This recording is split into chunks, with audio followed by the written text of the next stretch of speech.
Got a bit of rain today, which is good because it's been very dry here. It hasn't rained for ages. The whole place is dry. I'm trying to build a shed. Let me show you.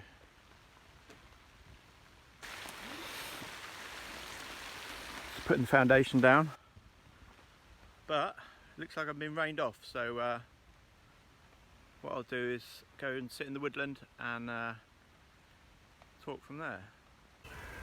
I just wanted to make a shortish video today, just talking about economic collapse, because economic collapse is here right now, and I want to talk about how that's going to impact all of us and what we can do to lessen the effects of it.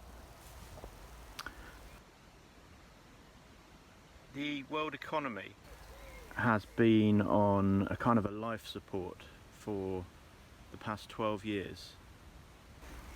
During that time, there hasn't really been an economic recovery since the 2008 collapse of credit.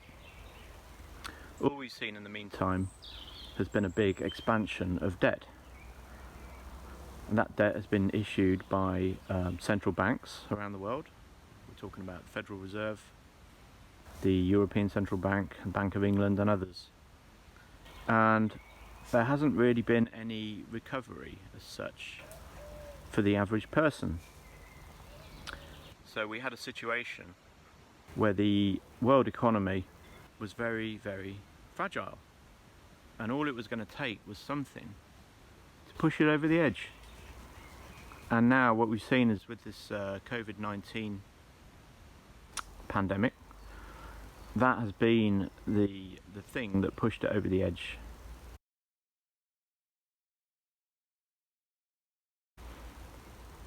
Now, I would say that there are still certain things that you can do so that you can avoid the worst of it. I think the first thing that you've got to do is get hold of some food. Things like rice, something to flavour the rice with, pasta, anything with a long shelf life.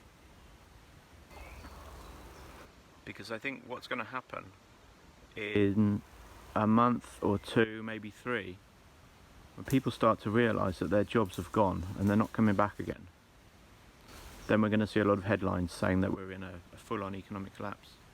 I mean, I know about this because I've been writing about it for years, and my background is in economics. I worked at the Treasury in London for the Chancellor of the Exchequer when I was a student. I've written numerous articles about economics over the years, but I'm not here to try and frighten anybody. I literally think that we are heading for a period of immense turmoil. We're already in it, and it's only going to get worse. Now, recently I've been looking at documentaries and reading books about the Great Depression that hit in 1929. And from what we can tell, it's likely that this next depression is going to be far worse than that. I mean, don't forget that in the Great Depression there was only about 25% unemployment. I think we're heading towards something much worse than that. So many people like to pin the blame for this on politics, and it's true that politics does have its place, you know, in this, and politicians are only going to make things worse. That's what they do. But I would argue that the real reason for this depression that's coming now is to do with running out of cheap oil. Now, the term peak oil used to be very popular, and in certain circles it almost became a religion, but then it kind of died out over the last few years. We heard all about this American fracking shale oil boom, and people thought, oh, it's gone away. It hasn't. Peak oil is basically the moment where we hit the top of a curve of the extraction and we begin to go down the downside of the curve. I mean, we've been extracting oil for about 200 years and we've probably got quite a long way to go. We're not going to run out of oil, that's for sure. But the key thing that people don't realise is it's the quality of the oil that we're extracting. 100 years ago, you could drill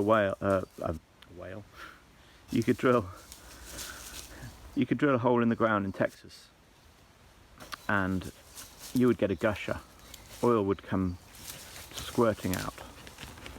And the return on energy for this was about 100 to 1. So in other words, you spent 1 unit of energy, you got 100 back. Modern oil, shale oil, things like that, they offer hardly any return and the quality of the oil is very, very low.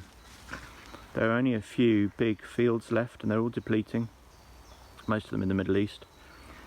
And we rely on oil. Our civilization runs on oil. No matter what you hear about like renewables being the future and everything, we are still, 99% dependent on oil.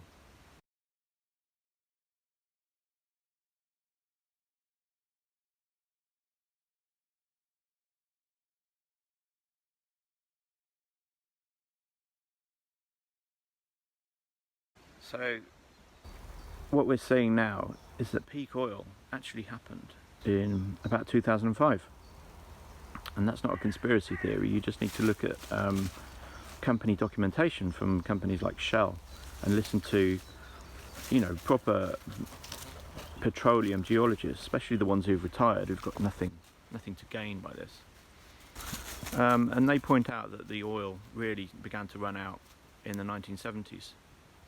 We've been cruising down a downslope ever since then.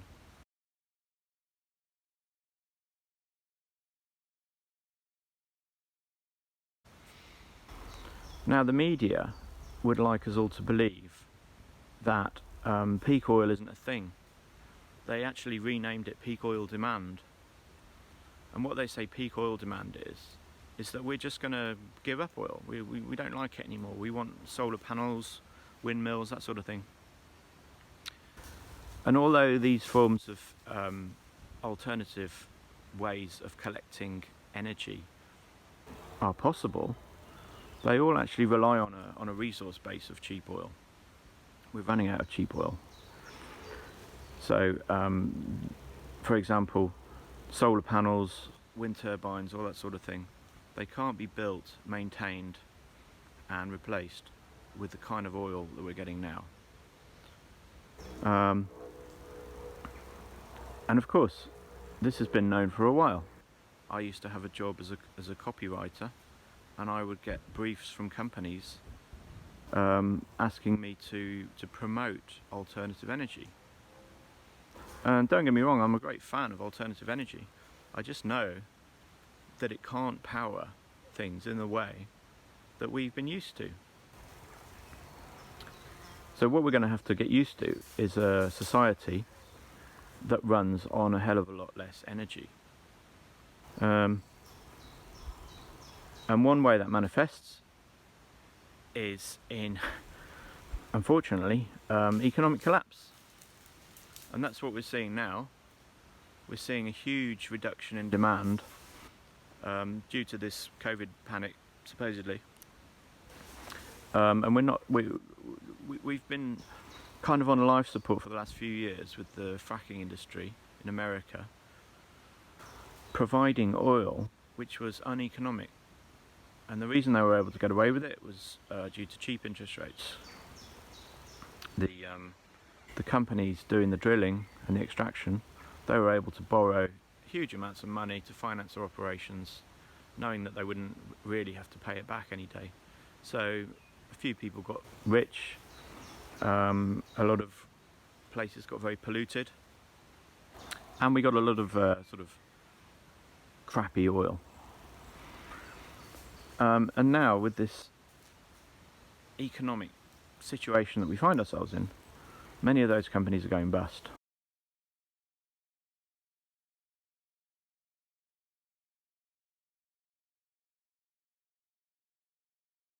So all that, seemingly cheap oil, which wasn't cheap at all, is going to go away. And one of the ways this manifests is in economic collapse. Now, when we had the last Great Depression, almost 100 years ago, we were able to come out of that relatively easily because we had a huge amount of oil at our disposal, and resources as well. That's all gone. That was all burnt, plundered, whatever you want to call it, wasted over the last, 80 years. So now we're going to have to get used to this new situation we find ourselves in. When this struck me about 8 years ago, I was very worried about it. And one of the things I did was I quit my job, which was a fairly, decent, although boring job in an office where I got paid a reasonable amount of money. And I moved, bought a piece of land, learned all sorts of new skills that I thought might be useful in the future.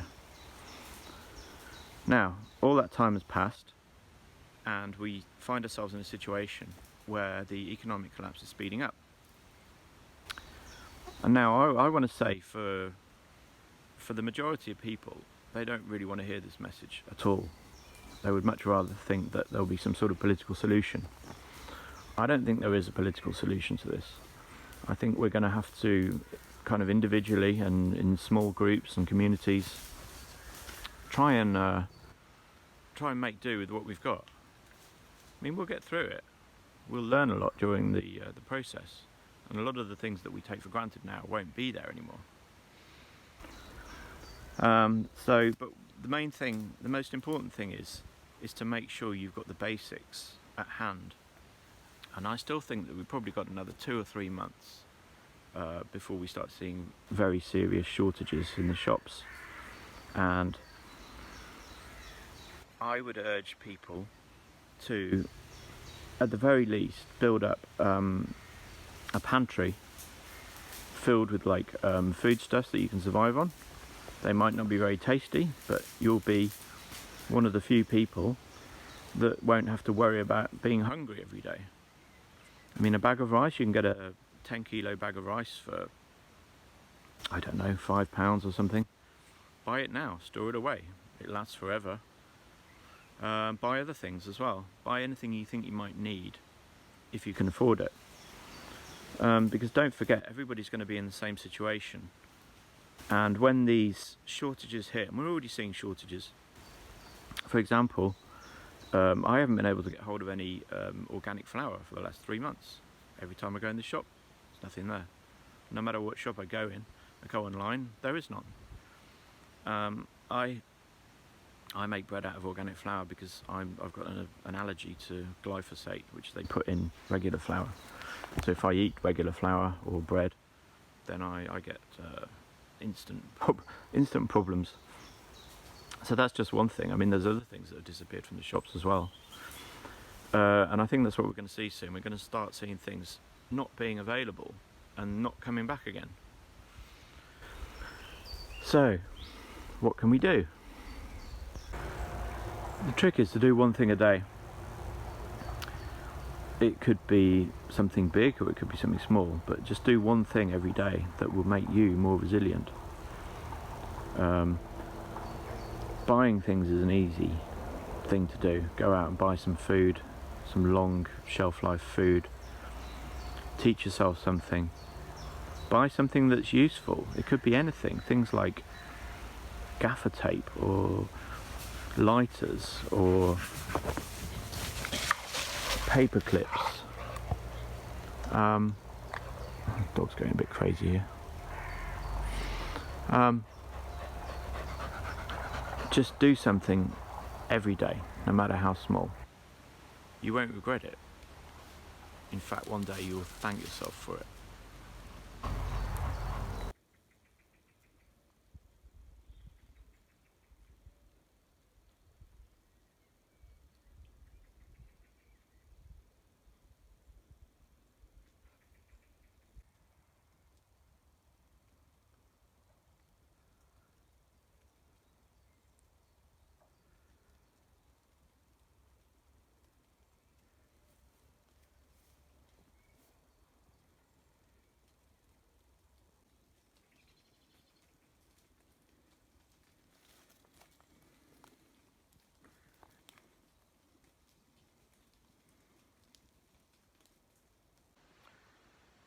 So over the course of the next few videos I'll be talking about the reasons behind this economic collapse that we're experiencing and what we can do individually to mitigate it and protect ourselves and our families.